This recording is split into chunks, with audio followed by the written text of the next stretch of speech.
Well, class, we are to week 7. We are almost done with the course, and you have done a great job. I have enjoyed reading your discussion boards and looking over your papers. Um, we go through this course very quickly. I know it's a lot to take in. I'm just going to go over your capstone assignment one more time. This will be the last life lecture and the last discussion board. I'm going to give you all points for discussion board 8 as there's so much going on week 8 between capstone assignments and not just for my course, but for other courses. Um, I don't like having a discussion board week 8. So we won't, and you'll just get credit for it. There will also be the opportunity for extra credit for taking the course survey. If you could just email me what that you took the course survey, and I will give you the points for it. Obviously, I won't know what you say what you want to say, as that's the point of it. It helps us better as professors, and it helps the university as well to just better understand what's going on in the course and what you think of it. But you will get extra points. So if you email me that you did the extra credit thing, I will give you the points for that. Just a reminder too, with the capstone, it is due week 8, day 3. Now, the discussion board, like I said, I'm going to give you points for it. The reason it's day 3 is because I'm required to go through all of them, and grades are due that following Monday, which is probably when we start our next session. There's no break in between. So if you could please be mindful of that. Now, if you're running into issues or you're like, oh my gosh, this is too much all at once, please just communicate with me. That's just my biggest ask, is just communication, so that I can better be prepared for what you're needing, and what's being required of your time, my time, so I don't miss anybody doing their capstone because it's such a large amount of points for your grade. Okay, so we are, like I said, going to talk about your capstone a little more thoroughly. Hopefully, last week I kind of talked about it too a little bit. The whole point of the capstone is we're wanting you to look at a family through the lens of one of the theories we discussed. Now, some of you have probably seen certain theories where you're like, wow, I get that. That makes sense to me. Please utilize that theory. Maybe it was narrative therapy. Maybe it was cognitive behavioral therapy. Maybe it was one of the strategic or structural models. Maybe it was Bowenian or Virginia Satir. Maybe it was one of those different, you know, fathers of psychology that you really enjoy, that you're able to apply the theory to a family model. Solution focused, whatever that may be. Find the one that you feel like makes the most sense to you, that you feel like you have a good understanding of, and apply that model to the family that you're going to work through with. So for example, if you pick a family and you're looking at, let's say, cognitive behavioral therapy, you're going to try to talk about how you would diagnose them, what treatment you would use, what you would do in session with them, what technique, what maybe the goals would be that you'd be setting.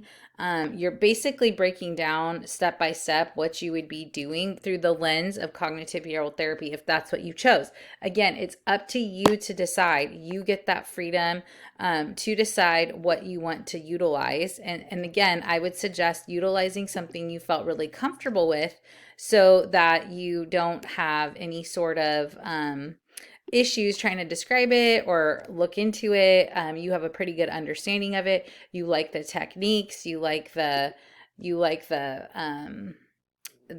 way that homework is assigned to families. So that's what I would suggest doing for picking the theory in general. Also too, with the family that you pick, you want to make sure that they're a good family for this type of assignment. Reason being is you have to be able to utilize the information. And so, being able to make sure that they have, the right drama or issues so that you can pick it apart and utilize that, that would be important. Um, make sure that they have situations that maybe align too well with the with the theory that you're using. So again, it makes it easier to write, easier to explain when you're doing the breaking down of what's going on in the family. It definitely would be useful to have make sure you have the right kind of situations in that family. Okay. Things that I will be looking at in your case capsulization will be, the theoretical ideas, the therapeutic process and relationship, the interventions that you want to use, the research associated with that theory. So again, like let's say, again, I mentioned cognitive behavioral therapy. You don't have to use that one, but if you were to use that one, you need to find legitimate research with that, biblical perspective per usual. And again, of course, the case conceptualization. For example, if you get points in the highest ranking, this is what it says. The student thoroughly reviews the case vignette through the lens of a theoretical orientation, including the therapeutic process and relationship techniques and interventions used to promote change. Included in the capsulization will be discussion of the ways in which the student would integrate the Christian faith into treatment, as well as the role that cultural diversity and socioeconomic status play in treatment. Also, all papers and ops need to make sure that they are in APA format. Okay, so that's really important. We want to make sure that you're doing things in that proper format. So if you were to click on week 8 and you click on like where you would upload the paper, there is the rubric posted there. You will see the breakdown of the rubric.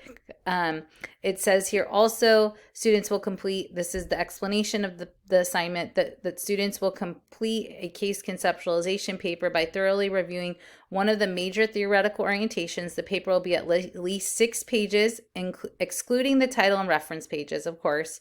Must be APA formatting. Moreover, the paper will include at least 6 peer-reviewed sources above and beyond class textbooks. So no website citations will be allowed. According to OPS policy, students must earn a passing score of at least 80% for this assignment. Okay. So if you have any questions about this, please reach out to me or send me a text or a phone call. I will be happy to call you back. I've talked to many of you over the course of this semester over the phone. I hope this is helpful to you. Again, like I said, this is the last live you'll see me. We won't force you to watch a live lecture of me next week, as we will be focusing on getting all this stuff done. Like I said, you will all get points for week 8 discussion board. And you will also get points if you decide to do the course evaluation. Like I said, I wish you the best. If you have advanced psychopathology, I will be teaching that in the next session. So hopefully that will be helpful to you. If you're in my course, welcome. If you enjoyed this course, good. If you didn't, sorry. So anyhow, I hope you're well. I hope you have a great week and hang in there. We're almost done.